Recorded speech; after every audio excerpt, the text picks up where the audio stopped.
Jethro Tull finally released the deluxe edition of Broadsword and the Beast, the Monster Edition. This could be one of the best sets yet. Let's take a closer look, shall we?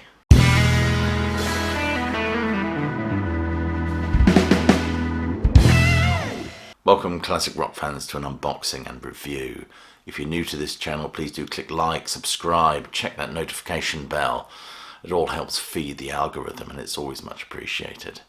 So today we're talking about this wonderful item, Jethro Tull, the Monster Edition of Broadsword and the Beast. There's a curious history surrounding this album. Many people are not fans of this period of Jethro Tull. But of course in 1981, February the 24th to be specific, the A Tour wraps up. So the band would throw out the jumpsuits and the kind of Devo wannabes and return to untrimmed beards, codpieces. They kind of went all Dungeons and Dragons on us. However, the sound of this album is still rooted in the 1980s, which is why many people have an issue with it. There's like a return to the classic Tull sound represented in the acoustic guitars and mandolins, but nevertheless those new wave ambitions and wanting to explore the electronic gadgetry on offer is still very much apparent on this record. Unfortunately, this renders this album to a certain extent as a period piece, as these albums haven't aged particularly well. Whereas 70s Tull feels timeless, this album, like the Under Wraps album, feels bogged down by the production tropes of the time. But nevertheless, I still think this is a wonderful album. And what's great about this set is we get 3 albums worth of material, songs that they thrashed out from 81 onwards, all collated together in this wonderful, wonderful set. We get the introduction of Jerry Conway into the band, who's a wonderful drummer. He's not a rock drummer, though. He's not in the Barry Barlow mode. But nevertheless, he had a wonderful touch, having previously played with a Fairport Convention, Sandy Denny, and even Cat Stevens. And even the producer, Paul Samuel Smith, I think has a wonderful ear for this music. Paul Samuel Smith used to play bass with the Yardbirds. They originally started this project with producer Keith Olsen, but his style of doing things just didn't accord with Anderson's, I believe. So what can we say about the mix included on this album? It's generally clearer. I think each instrument and certain flourishes have been excavated from the production fog of the time, I believe. But the mix overall doesn't in any way distract from what was originally laid down. Steven Wilson tends to be very sympathetic to the original recordings. Doesn't like to stir things up too much. His role seems to be one of kind of clearing up and accentuating rather than remixing. So he doesn't depart too much from the hallowed ground of the original. Nevertheless, I do generally enjoy what he does with these Tull albums. I know some of you don't share that opinion, but I've not yet listened to anything which I felt that I just didn't like. The acoustic elements on here sound brighter. The beginning of Falling on Hard Times is especially nice, as is a Slow Marching Band. But even the track Broadsword sounds more majestic, I think, with the gorgeous thrum of the bass on that is just wonderful. As regards the associated recordings, the acoustic version of Jacqueline is especially beautiful, I think, with Anderson's double-tracked vocal, jousting, complementing, I would say, the acoustic guitar and the acoustic elements of this track. Roland's entry, Lucky Roland, is a keyboard piece by Peter Jean Vitesse. The Beastie shouts are quite amusing. The version of The Curse is quite interesting. It's quite embryonic and often feels as if it needed to be worked on and would benefit from being slightly warmer, I think. The Curse 2 version, I think, is much better. Calafell, if I've said that correctly, is the highlight of this great guitar work on that. And No Step is an intriguing piece with the step of high heel shoes all over it. Probably got Peggy to record before going out on a Saturday night, no doubt. Return to Calafell is a different proposition. Love the lyrics and flute parts on that. And The Swirling Pit is a bluesy instrumental, before some delightful acoustic jig instrumentation. I really enjoy Inverness Sleeper, being a real sucker for trains, I guess. That use of metaphorical instrumentation, that incessant chug, where have Jethro Tull used that before, beautifully complements this one. And disc 3, the demo recordings are raw but intriguing nonetheless. Fascinating glimpses into the construction of these songs. Me Dinosaur is an interesting piece as well. Has some guitar work on here that wouldn't feel out of place on Tull's sort of Minstrel in the Gallery period. The 1982 rough mixes are fascinating, especially the early version of Slow Marching Band. So we have to turn our attention to the live set. Of course, the live set was recorded in 1982 in Germany. It's audio only. I initially thought it was going to be a filmed concert. I was really looking forward to that. Unfortunately, it is just audio only. But nevertheless, it's an entire concert, which includes the wonderful versions of One Brown Mouse. And I love the live version of Broadsword. Ian Anderson is in fine voice here, I think. So I really, really enjoy that show. In fact, the live shows are always the highlight. Now, I said, I think in the thumbnail or the start of this video, that is this the best set yet? Well, it's a set that collates some wonderful material here. 3 albums worth of stuff. Yes, some of the stuff collated is not to the same quality of the official released album, but it still includes some wonderful tracks that we got on the 20th anniversary box set, like Jack Frost and the Hooded Crow, and my favourite, Overhang, one of the best Tull songs ever, I think. So they're my opinions of the initial run through of this set. But let's unbox it. Let's take a closer look at the item itself. So here we are. This is the deluxe edition, of course, as I've just said, and these come in these wonderful hardback book editions. The quality is absolutely fabulous, as well you know. There's the spine, and there's the rear of the set.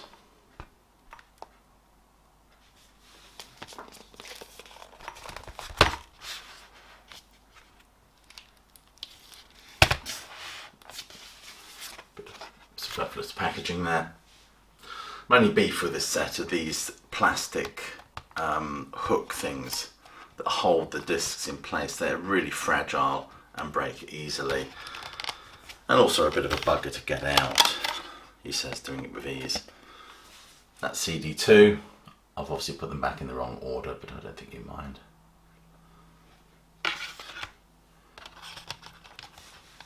CD1, of course, which is the original album remixed by Stephen Wilson.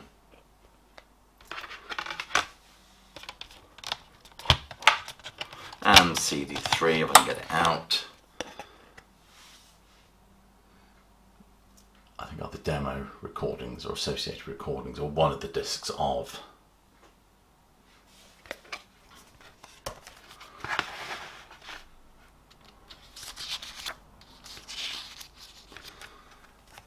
So here we have a disc, lovely artwork of associated recordings. Excuse me if my voice isn't very loud really, because I'm facing away from the microphone. And I love the way the artwork and the colour scheme is just sympathetic with the overall release.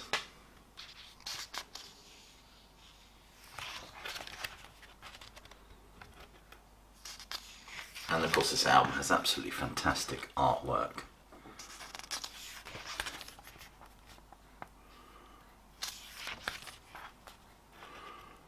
Loads of information in this. You know, it's just absolutely packed with info, interviews, track by track analysis. These are really, really good quality. Really good value for money, I think is what I meant to say. The wonderful Martin bar.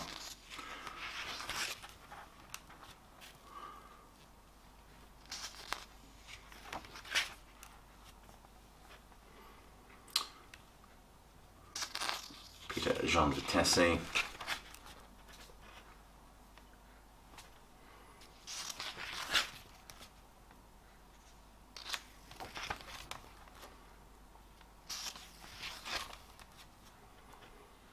Love this photograph, fabulous.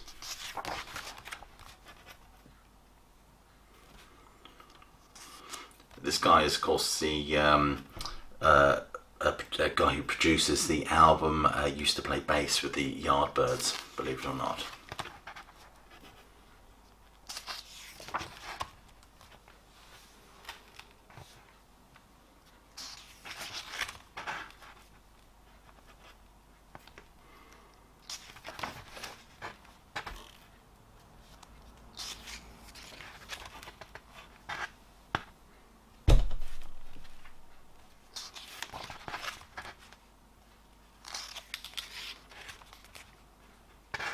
There's that wonderful ship. That's why I really wanted the video of this concert, so we'd get to enjoy the some of the visuals employed at this time. You know, I'm incredibly grateful for the audio set on here, the live set, but I was hoping to see a filmed concert. I'm pretty sure there's some available.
There's lots and lots of information there about the recording, sound and things like that, different tracks.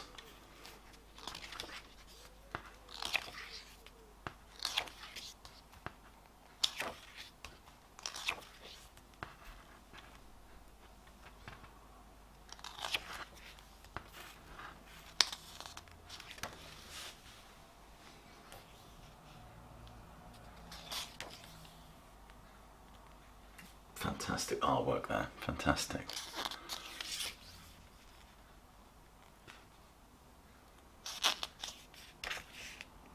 Obviously these looks as if they're posed photographs for the drawings that would actually go on the front cover.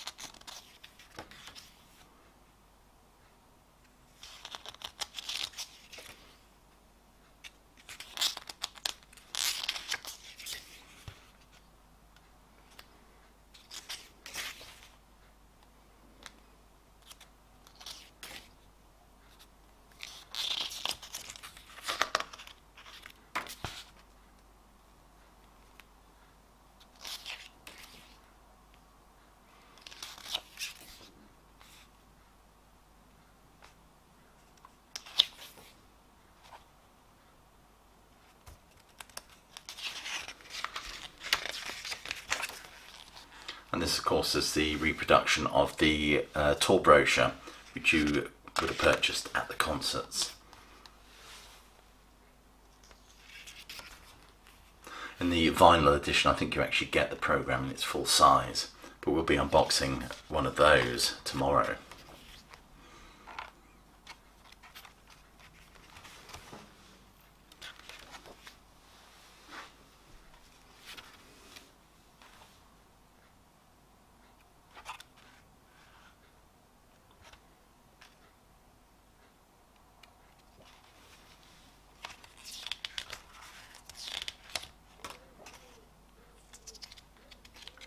Sorry about the wood pigeon in the background. I don't know if the microphone is picking that up. I'll go ahead and shoot it later. That was a joke, by the way. Just thought I'd point that out. You always get these triggered arseholes in the comments. I was just kidding. I'm not going to shoot anything. There we go. That's brilliant. Obviously, that's a reproduction of the actual program itself, which ends probably about there. Then we get another disc, which is what we associate. This is actually live in Germany. That's what the disc actually looks like. That slots in nicely here. That's more padding. And the other discs, of course,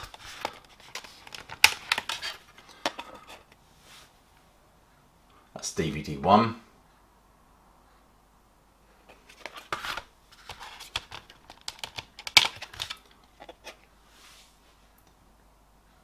CD 5.